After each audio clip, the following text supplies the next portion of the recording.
PSR ఆంజనేయుల్ని కలిసినప్పుడు ఈయన అడిగాట, ఏంటి మీరు ఎందుకు యాంటిసిపేటరీ బెయిల్కి అప్లై చేయలేదు అని. ఆయన ఏదో చెప్పాడు అంటాడు. ఆ తర్వాత మరి ఎప్పుడు బయటకు వస్తారు అని అడిగాట. ఇప్పుడప్పుడే నేను బయటకు వచ్చే అవకాశం లేదు, నా మీద వరుసగా కేసులు పెడుతున్నారు అని చెప్తున్నాడు.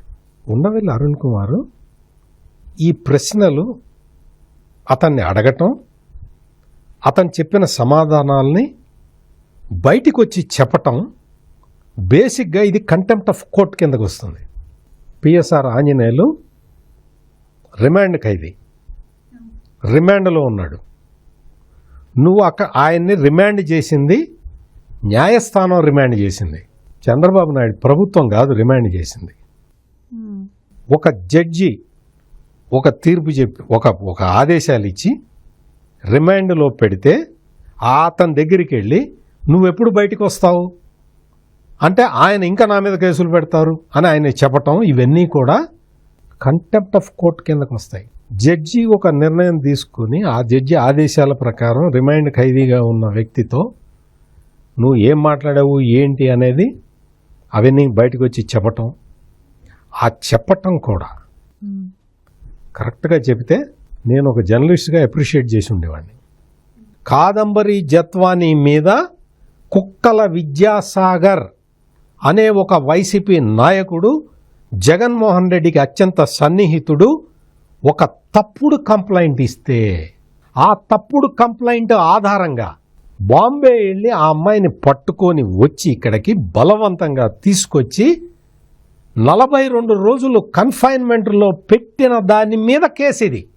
కాదంబరి జత్వానీ మీద ఒక తప్పుడు ఫిర్యాదు ఇస్తే ఆ ఫిర్యాదు కరెక్టా కాదా అని చూడకుండా ఈ పిఎస్ఆర్ ఆంజనేయులు తన కింది ఆఫీసర్లని పిలుచుకొని ఎక్కడికి పిలిచాడు?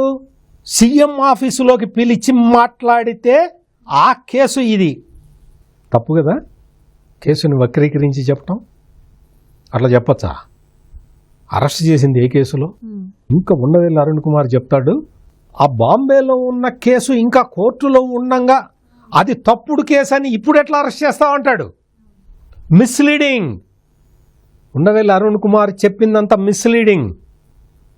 ఇక్కడ కుక్కల విద్యాసాగర్ పేరు పిఎస్ఆర్ ఆంజనేయులు నీకు చెప్పలేదా? నువ్వు మాకు చెప్పలేదా? What is this?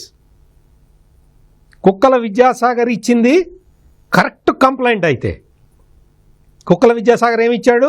తన ఆస్తిని కాదంబరి జత్వాన్ని అమ్మడానికి ప్రయత్నించింది అని చెప్పాడు.